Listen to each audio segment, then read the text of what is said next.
Hello, everyone, and welcome to my presentation on the relationship between leadership styles and social belonging in Korean educational institutions. My name is James Riley, and I'm happy to present to you today. If you have any questions, please hold them until the end.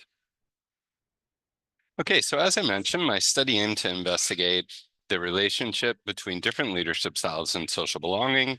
In particular, it was examining transformational leadership and transactional leadership and social belonging.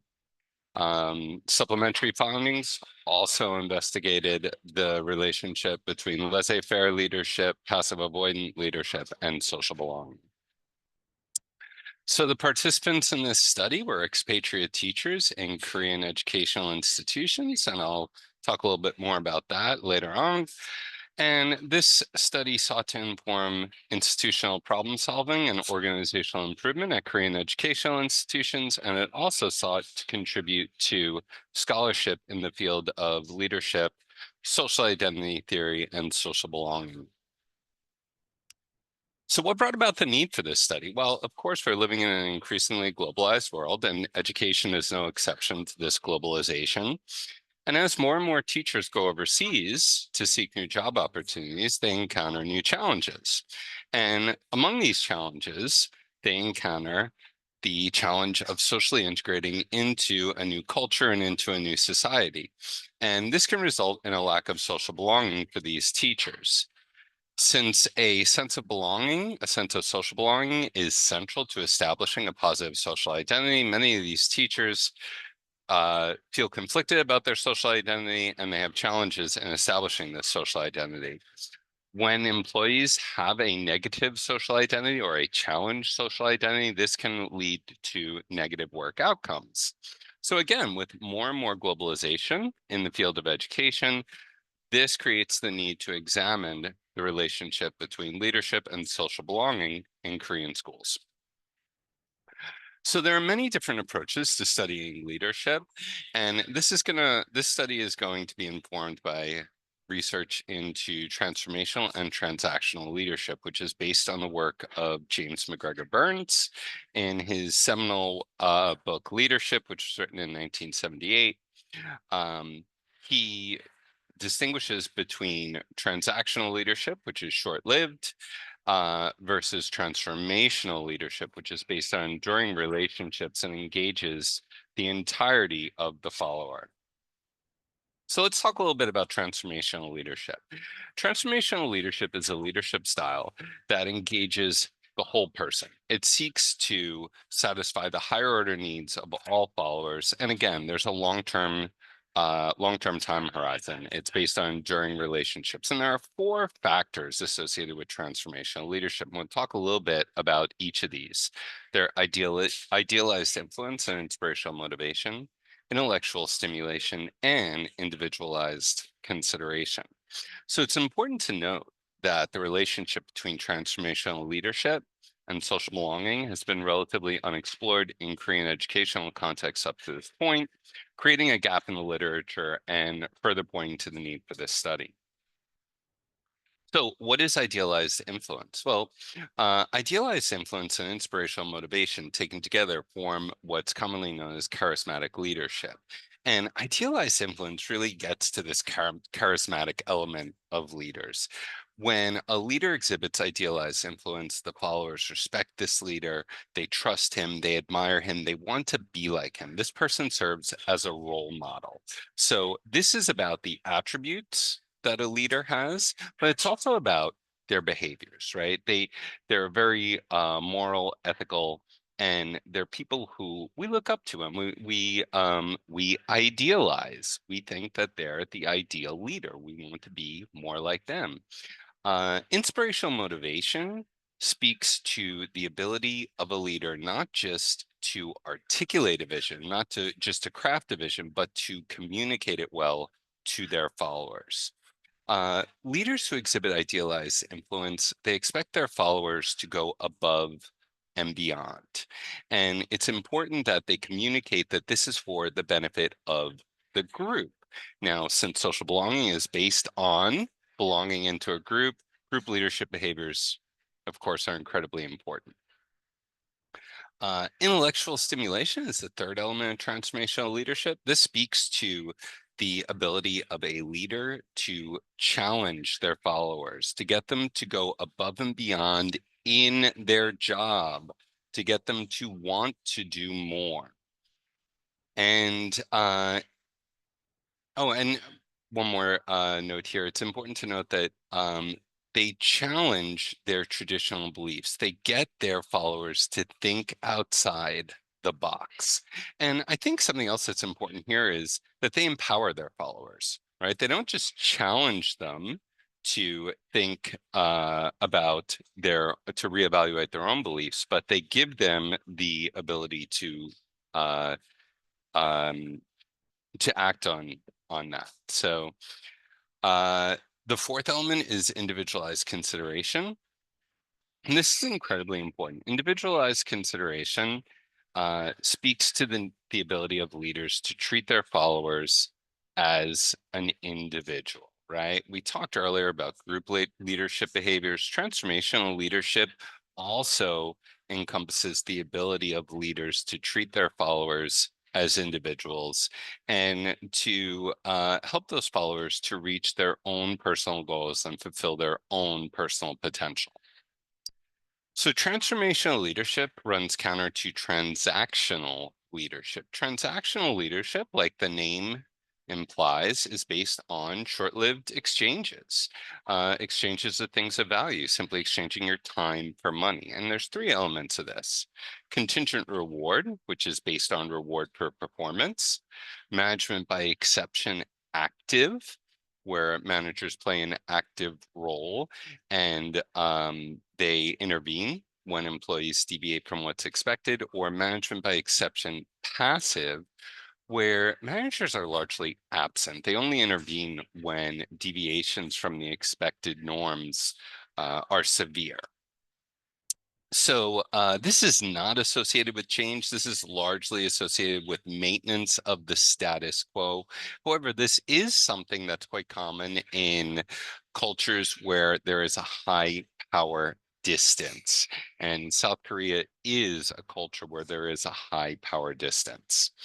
Very quickly, laissez-faire and passive-avoidant leadership. Laissez-faire leadership is simply the absence of leadership. It's the total abdication of responsibility. Leaders are simply not present.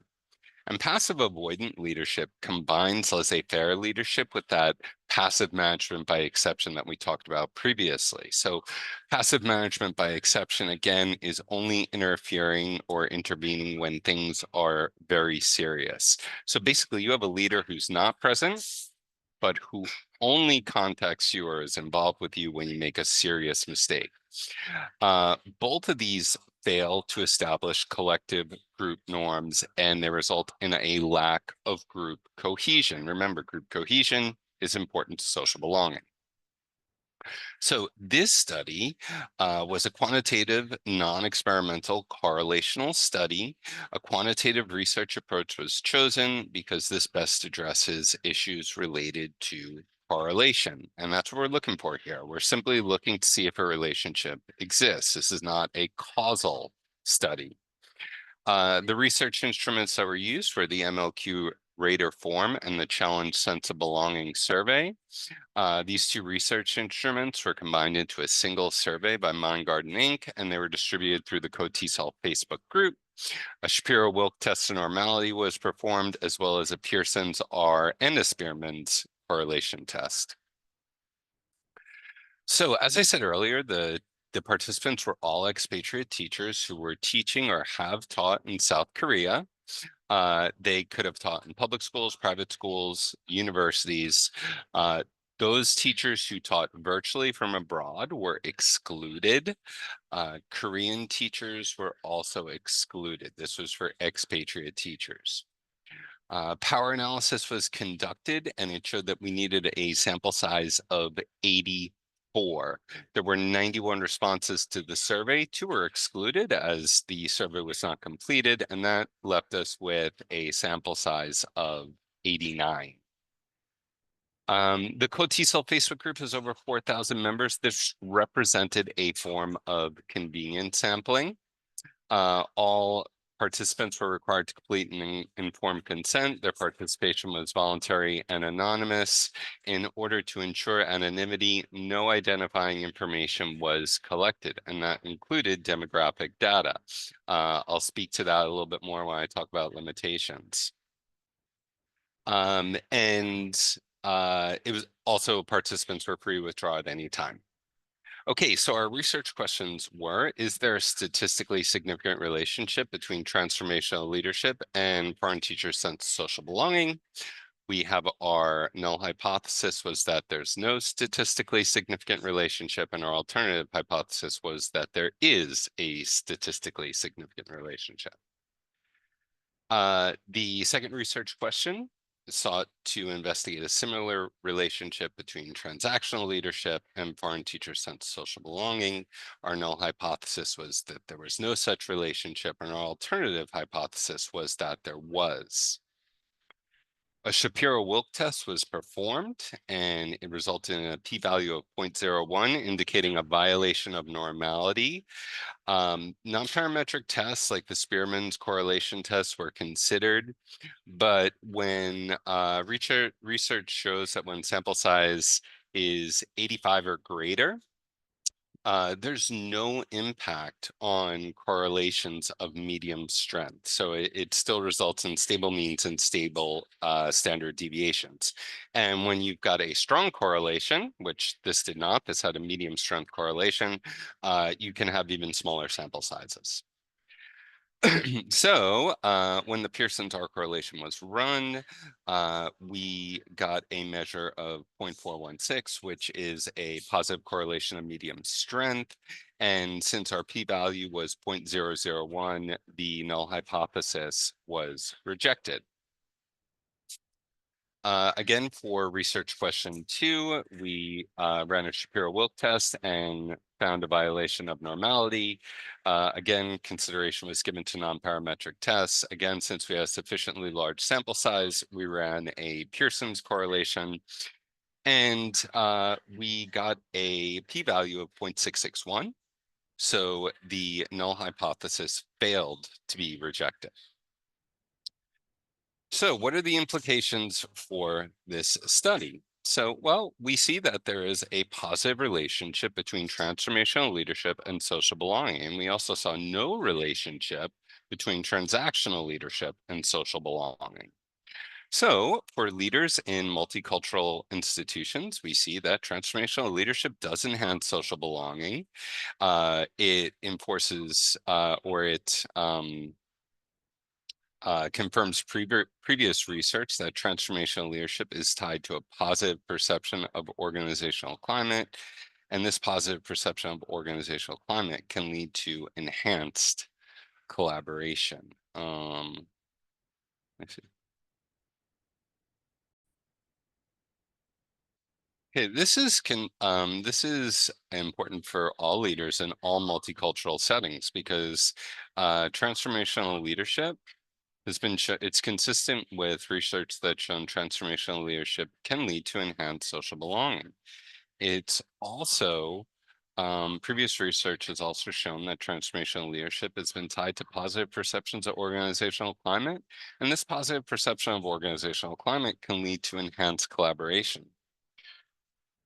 It's especially important for Korean educational leaders because Korea is becoming an increasingly multicultural place, and there have been calls for increased collaboration. It can also help to address feelings of isolation that foreign teachers have. And our supplementary findings showed that there was a positive correlation between social belonging and enhanced employee effort. So that's a very very important supplementary finding, and I think that really adds to the importance of this study. As far as transactional leadership is concerned, this is a novel finding because we haven't explored transactional leadership and social belonging in the Korean educational context. And research shows that when teachers are transitioning to a new society, they're forced to shift their social identity. Transactional leadership is not identity altering. So there is this need to treat the whole person, and that's consistent with transformational leadership, not transactional leadership. So for educational leaders, the lack of a significant relationship between transactional leadership and social belonging points to the fact that this is not the best approach to take with expatriate teachers. It's important to note too that there was a Pearson's R correlation performed on both measures of passive avoidant and laissez-faire leadership. And they both resulted in a significant negative correlation of medium strength between laissez-faire leadership and social belonging and passive avoidant leadership and social belonging. So there was that negative relationship, which again speaks to the need of leaders to engage in transformational leadership behaviors.